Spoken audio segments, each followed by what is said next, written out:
All right.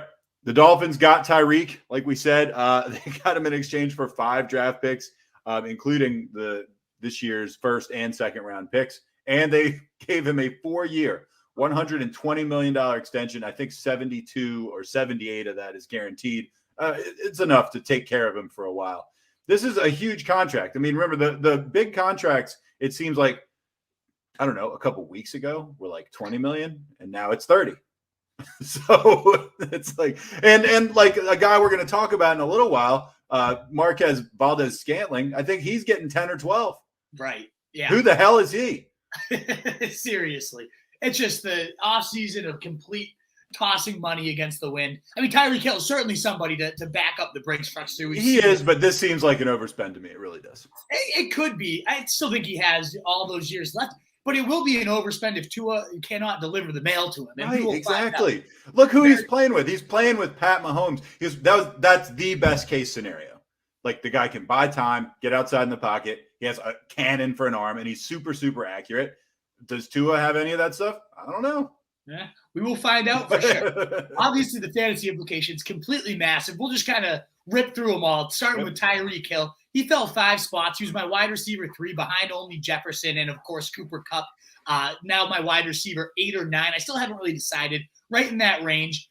I could see this being a positive, never more so than playing with Mahomes. It's never going to be better than that. That was the ceiling. Yeah. That was the ideal, the perfect situation. But ultimately, he could be their next Deebo Samuel. Remember, Mike McDaniels comes over from the 49ers where he was the run game coordinator, the offensive coordinator. And it wasn't that long ago when Tyreek Hill was a rookie and a sophomore. He was lining up in the backfield, kind of masking Alex Smith. Remember he was a gadget player? Exactly. Remember Mitch Renz told us he was a gadget player? Yeah, he's better than John Brown was better than him. Oh my God, awful calls. Ultimately, we were on the right side of that one by 10,000 miles. For a change, we were right about Tyreek Hill being a real game breaker.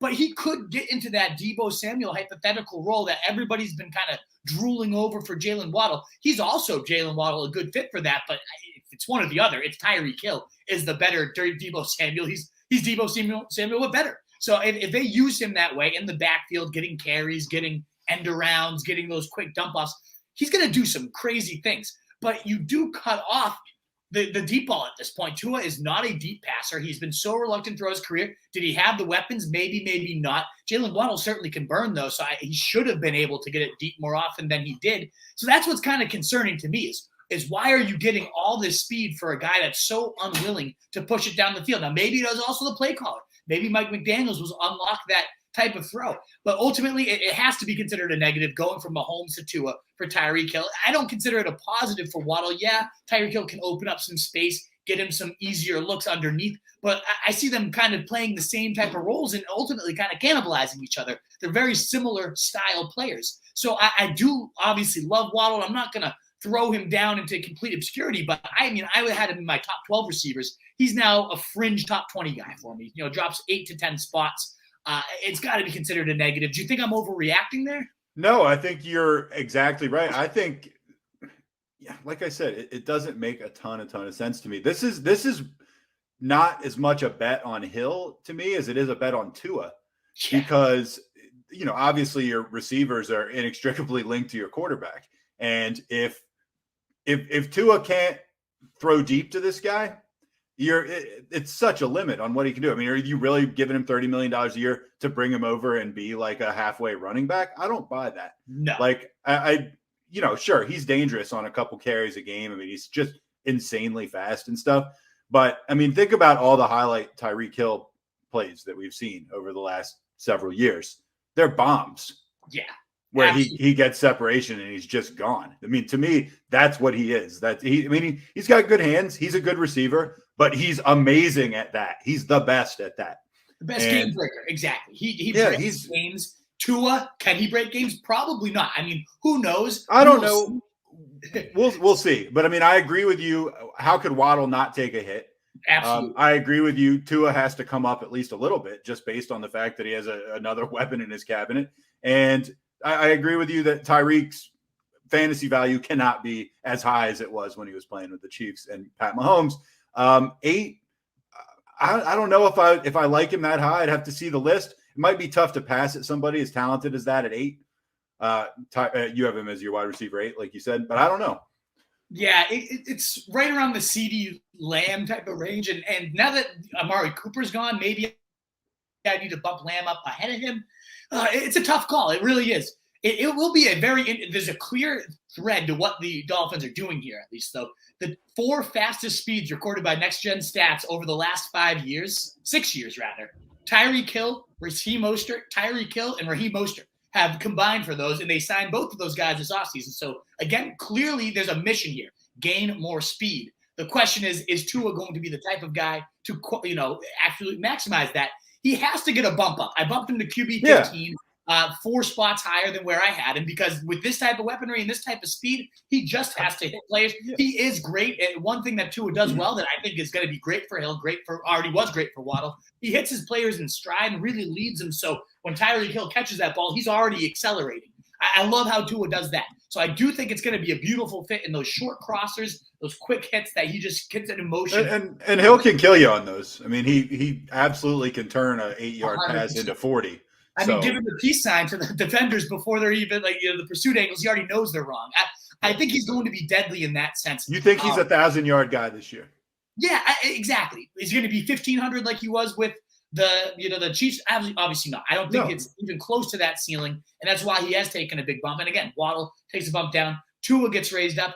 The remaining pieces here, Parker probably going to be traded at this point, if not largely irrelevant to me. He already kind of was irrelevant. I'll tell you what, if I'm the Packers, I'm driving hard to the hoop trying to get somebody. Why not, right? You got to get someone. Eventually, they're all going to be gone. Yeah, exactly. By far, he'd be their best receiver. And then to me, Gesicki, it's like it does take a hit because clearly now he's below both of Waddle and Tyreek Hill, whereas he was the clear number 2 on the target totem pole.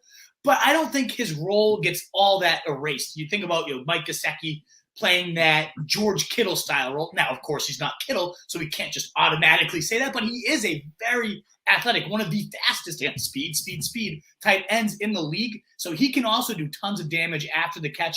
So again, Tua, if he has any type of talent, we're going to find out this year. It is just so crazy too how they were so hardcore in pursuit of Deshaun Watson for so long, and then now they just loaded up around Tua. So they were just we got to spend this money on somebody. Right, exactly. So that's the Dolphins' follow to me. Obviously, there's the other side of things, the Chiefs. What are they left with? To me, Pat Mahomes has to get downgraded, but can you really a little below Herbert or Watson or Brady? I don't think you can, even with the weapons downgrade. We've seen it before. They've actually won more games.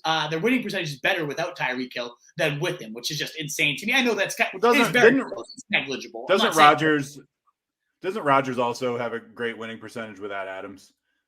It's weird like that. They weirdly step their game up when they don't have their number 1 receivers. I don't know why. It doesn't make any type of sense. And it's so close that it's negligible. I'm not saying the Chiefs are at any means a better team without him. It's just what the numbers have said these last few years. I do think it is a downgrade, but I imagine with all these draft picks they've got, they're going to be hammering at least 1, if not 2, 3 of these wide receivers. And if they get a Chris Olave from Ohio State, there's tons of speed out there. Jamison Williams from the Alabama Crimson Tide. I know he's coming off the ACL, but he's got some deep burner speed.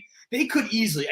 I think Tyreek Hill is going to be far more hurt than Pat Mahomes is going to be hurt without him. That's how I view this. I do think it's a big up for Travis Kelce. I mean, the clear-cut, established rapport on this roster, really he's the only one that has any type of existing rapport with Pat Mahomes. Yeah, Juju Smith-Schuster, big bump up, different style player, but at this point behind only Travis Kelce on the totem pole, and he's just that crafty veteran that will get it done with whoever's the quarterback, build that trust. He can't do what Tyreek Hill does, but he could certainly catch 75, 80, even balls. I think he's actually going to do pretty well. Yeah, I bumped him up 13 whole spots here. Wide receiver 26 now, and I keep getting tempted to bump him up. I was going to say, man, I could see bumping him even a little bit more. We'll see. No one would be shocked if Juju becomes their number 1 receiver behind, of course, Travis Kelce, and puts up a top 15 season. Then it becomes now MVS, right? As we were going live, just an hour ago, he signed. I was going to first, is it Hardman? Who's the next up? It does seem like it's MVS. And as you alluded to at the top of the show, got a fat bag, over $10 million a year For a And guy why did he get a fat bag? Because if you actually look at what he's done over the course of his career, I'm not talking like the last year or whatever. I feel like he was like 1 year, maybe he was like the fantasy wide receiver 50 or his something best like that. season was the wide receiver 55. 55? 55. 66, Okay. 84, 55, and 81. So I was And giving him a little bit too much better. credit, actually. Yeah, you gave him too much. 50 was way too ambitious then. Nah. And so it's one of those things like, yeah, of course it's so easy to look at it. This was the ideal spot for Marquez Valdes-Scantling. Of course, there's an open deep threat role, the best deep throwers, but he also was in a great spot with Aaron Rodgers, and he did nothing for so long. He was a wide receiver 1 or 2 in 23% of his career games so far. And what's even worse than that's like, okay, but when he busted, which was, again, 77% of the time, it was like 0, 1.7, 2.1. It was busts that killed you. It wasn't like a serviceable wide receiver 3 type of range. It was awful. Wide receiver 70, wide receiver 90, like horrendous. And I'm expecting similar things out of him that we saw in Green Bay. Like, to me, it's kind of translatable. And I think he'll be like a okay receiver on the Chiefs. Maybe I'm wrong, but it's like I've never seen this guy we've been waiting for him to do something for like 3 years, 4 years. I don't know. And so it's like now he's going to the Chiefs. I mean, I'm just repeating everything you're saying basically, but it's like he's playing for this amazing quarterback. Yeah, he was before. Exactly. Right? Like, what's going to be different? I did bump him up. Obviously, he has to get an upgrade here now that we know where he's at. And again, the ideal landing spot, but even in the perfect spot, he's wide receiver 50 for me. 130 overall. It does, Mecole Hardman rather could have potentially ascended into that role. It seems clear that they don't trust him, and why would they? Like, he, as a rookie, had that insane touchdown rate and looked like the next breakout star, and just has completely floundered for 3 straight years. He was tweeting earlier this offseason, like, "Why are you guys coming at me? I'm behind Kelce and Hill. Like, don't you realize what those numbers are?" Yeah, so he is confident in himself that he is going to be much better. I'm not confident at all, but I guess still worth a late round stab. To me, I'm not taking either of those guys in any format other than best ball because I don't want that headache. I don't want to have to try to figure out which of the 1 out of 4 weeks is Marquez Valdes-Scantling. Even 1 out of 4 is generous. 23% again over his career has he actually been a viable fantasy receiver, and he is brutal when he's not good. And I, again, do not expect that to change at all in this new home. No, I don't either. I've been wrong plenty of times before, but this does not move the needle for me. No. All right. Well, I feel like that's pretty much the ins and outs of the Tyreek trade. Yeah, I was just going to say the same thing. If you haven't given us a like already, please do. If you haven't given us a subscription already, I mean, I feel like we've got our diehards here with us, so you're probably all subscribed. But anyway. Catching it because of new SEO or whatever, I put it on the big board as well. So if you're here and you're new and you like what you're hearing, please do consider subscribing. Of course, you can find me at Roto Street Wolf if you ever want to chat ball. I love answering the DMs. Love updating the big board daily. RotoStreetJournal.com/big board if you want to see live in real time how these update. I don't know anybody else. I obviously love tapping ourselves on the back, but I don't know anyone else who updates their rankings quite as frequently as we do. So RotoStreetJournal.com/big board. Go check it out. I'll be updating it every single day, and especially with these bombs, as long as they keep dropping, we're going to keep checking in. Right. You can find the Wolf on Twitter and all the other social media. You can find me in the Yellow Pages print edition. Just look me up. What is up, you fantasy wolf? Thanks so much for tuning in. If you haven't already, share your thoughts in the comments, check out some more videos, and join the newest Wolfpack by subscribing below.